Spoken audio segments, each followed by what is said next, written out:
Olá, eu me chamo Ana Carolina e eu vou fazer a introdução e falar sobre o primeiro artigo do nosso seminário, cujo tema é Quais as causas da maior prevalência de bruxismo na infância em pacientes com síndrome de Down? Bom, o bruxismo é um hábito parafuncional, caracterizado pelo ato de ranger ou apertar os dentes, que pode ocorrer tanto durante o sono quanto em vigília. Em pacientes com síndrome de Down, a prevalência desse comportamento é significativamente maior, em comparação com a população geral, devido a fatores multifatoriais, como alteração no tônus muscular, padrões de oclusão atípicos, distúrbios do sono e questões psicossociais. A escolha desse tema para o nosso seminário se justifica pela sua importância clínica e social, pois crianças com síndrome de Down apresentam características craniofaciais e dentárias específicas, como hipotonia muscular, macroglossia relativa, atraso na erupção dentária e má oclusão, que podem agravar o impacto do bruxismo. Esse comportamento pode resultar em desgaste dentário precoce, dor orofacial, alterações articulares e até comprometimento funcional, afetando negativamente a qualidade de vida desses pacientes e de seus cuidadores. No contexto da prática do cirurgião dentista generalista, é essencial compreender as particularidades dessa condição para realizar um diagnóstico precoce e um manejo adequado. Esse profissional é frequentemente o primeiro contato das famílias no cuidado odontológico e, portanto, desempenha um papel fundamental na educação dos cuidadores, na prevenção de complicações e na promoção de saúde bucal integrada. Além disso, o conhecimento aprofundado sobre o bruxismo em pacientes com síndrome de Down capacita o dentista a trabalhar de forma interdisciplinar com outros profissionais da saúde, como pediatras, neurologistas e fonoaudiólogos, promovendo um cuidado centrado no paciente. Portanto, explorar esse tema é uma oportunidade de ampliar a base de conhecimento sobre a saúde bucal em populações vulneráveis, contribuindo para práticas clínicas mais inclusivas e para a formação de cirurgiões dentistas mais preparados. O título do primeiro artigo é Fatores de risco associados ao bruxismo relatados entre crianças e adolescentes com síndrome de Down. O nome da principal autora é Natália Cristina Rui Carneiro, e a sua instituição foi a UFMG, Universidade Federal de Minas Gerais. O nome da revista é Crânio, e a sua nota no Webqualis é D1.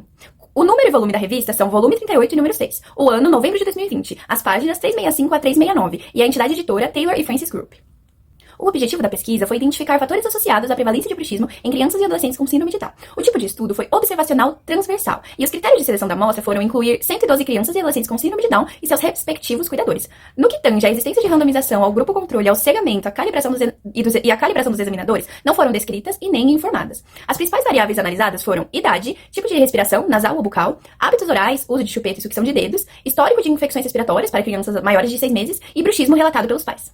Os principais resultados foram que crianças e adolescentes de 8 a 12 anos tiveram 1,15 vezes mais probabilidade de bruxismo, crianças e adolescentes de 5 a 7 anos tiveram 3,38 vezes mais probabilidade de bruxismo e crianças e adolescentes com respiração bucal tiveram 2,87 vezes mais probabilidade de bruxismo. E as conclusões do estudo foram que a idade e o tipo de respiração, geralmente a bucal, estão associados à prevalência de bruxismo em crianças e adolescentes com síndrome de Down. O estudo enfatiza a importância de intervenções precoces para minimizar os danos potenciais do bruxismo na qualidade de vida dessas crianças. Para o nosso segundo artigo, nós escolhemos a prevalência e fatores preditivos de bruxismo do sono em crianças com e sem comprometimento cognitivo. Os autores principais do artigo são a Cristina Batista Miyamoto e o Leandro Silva Marques, da Universidade Federal do Vale do Rio Verde, o Luciano José Pereira, da Universidade Federal de Lavras, e a Maria Letícia Ramos Jorge, da Universidade Federal dos Vales do Jequitinhonha e Mucuri. A revista na qual o artigo se encontra é a Brazilian Oral Research, que é um periódico com classificação A2, do Qualis Capes. O artigo está presente no volume 25, número 5, nas páginas 439 e 445, e foi publicado no ano de 2011. A revista Brazilian Oral Research é um periódico científico da Sociedade Brasileira de Pesquisa Odontológica. Os objetivos da pesquisa foram identificar a prevalência e os possíveis determinantes do bruxismo do sono em indivíduos sem comprometimento cognitivo com síndrome de Down e com paralisia cerebral. Sobre os métodos utilizados para a pesquisa, o estudo foi feito de forma observacional analítica, do tipo caso-controle. Os critérios de seleção de amostra: indivíduos com síndrome de Down ou paralisia cerebral, que recebiam atendimento em 4 instituições especializadas. O grupo controle foi composto por pacientes sem comprometimento físico ou cognitivo, selecionados entre os pacientes que tratamento ortodôntico em uma faculdade de odontologia. Os critérios de inclusão: eles deveriam ser ausentes de intervenções ortodônticas prévias e diagnóstico confirmado da condição. Não houve randomização, cegamento ou calibração dos examinadores. Sobre as principais variáveis analisadas, temos a dependente, que seria a presença de bruxismo do sono, que é confirmada por relatos parentais de desgaste dentário, e independente, a má oclusão, classificado pelo DAI e pela classificação de Ringo, mordida cruzada, competência labial, cialorreia, fatores demográficos e registros institucionais. Métodos de coleta: foram aplicados questionários aos responsáveis e exame clínico realizado nos indivíduos.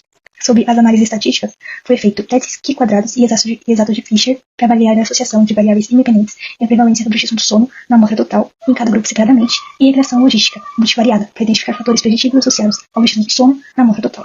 Nos principais resultados, o estudo identificou que o bruxismo do sono tem prevalência semelhante entre os indivíduos com síndrome de Down, paralisia cerebral e sem comprometimento cognitivo ou físico, de 23% a 25%. Ter a deficiência cognitiva não foi considerado um fator preditivo para bruxismo do sono. Os fatores mais relevantes para o aumento do risco de bruxismo do sono na análise multivariada foram hábitos de sucção, facetas de desgaste dentário e mordida cruzada posterior, com riscos ampliados em até 4 vezes. Além disso, a influência desses fatores variou entre os grupos analisados, sugerindo que aspectos específicos como o tipo facial no grupo controle e facetas de desgaste no grupo com síndrome de Down desempenham papéis importantes. Esses achados reforçam a necessidade de avaliar múltiplos fatores individuais e clínicos no diagnóstico e manejo do bruxismo do sono. As conclusões do estudo. Este estudo revelou que a prevalência de bruxismo do sono em indivíduos com síndrome de Down e paralisia cerebral, foi semelhante a de indivíduos sem comprometimento cognitivo, aproximadamente 24%. Apesar disso, fatores como hábitos de sucção, mordida cruzada posterior e facetas de desgaste dentário foram identificados como preditores significativos do bruxismo do sono, com risco aumentar em até 4 vezes. O diagnóstico de bruxismo do sono por facetas de desgaste dentário merece cautela, uma vez que pode refletir tanto hábitos passados quanto recentes, o que influencia na estimativa da prevalência. Os hábitos de sucção demonstraram maior relevância nos grupos com deficiência cognitiva, enquanto a mordida cruzada posterior foi mais significativa no grupo controle, destacando a relação entre padrões oclusais e bruxismo. Por outro lado, fatores psicológicos frequentemente relacionados ao bruxismo do sono não apresentaram uma associação significativa nos grupos analisados, possivelmente devido à influência positiva de tratamentos multidisciplinares disponíveis em instituições especializadas. Esses achados enfatizam a importância de estratégias preventivas e de maneira integrada para minimizar os impactos negativos do bruxismo do sono, como desgastes dentários, distúrbios temporomandibulares, traumas dentários, especialmente em populações vulneráveis. O terceiro artigo escolhido pelo nosso grupo é o desgaste dentário em crianças com síndrome de Down. Aqui estão algumas informações sobre o autor e a instituição. O local de publicação foi na revista Australian Dental Journal. A classificação A2, do Qualiscap de Odontologia. Informações da publicação. O volume 47, número 1, foi publicado em 2008. Páginas 30 a 35. A revista oficial AD publica artigos sobre pesquisas, desenvolvimentos clínicos, opiniões clínicas, tratamentos e outras questões importantes relevantes para a prática da odontologia na Austrália. O periódico foi acessado a partir da plataforma PubMed. Os objetivos do artigo é comparar a etiologia, investigar a prevalência e a gravidade do estado dentário em crianças. 49 crianças com síndrome de Down, confirmadas citogenicamente, com 49 controle sem síndrome. A pesquisa é caracterizada como um estudo observacional do tipo caso-controle. O grupo de interesse eram crianças e adolescentes entre 4 e 18 anos com diagnóstico de síndrome de Down. O grupo controle era um grupo de 49 crianças sem condição alguma. A investigação ocorreu a partir de 3 componentes: um exame oral detalhado, uma análise da dieta e questionário sobre a saúde dos participantes. A principal variável analisada foi a comparação da etiologia do desgaste dentário em crianças com e sem síndrome de Down. A primeira etapa foi o exame oral detalhado, que incluía impressões de modelos dentários, e a partir dessas impressões foram analisados o desgaste dentário e foram pontuados 2 sistemas.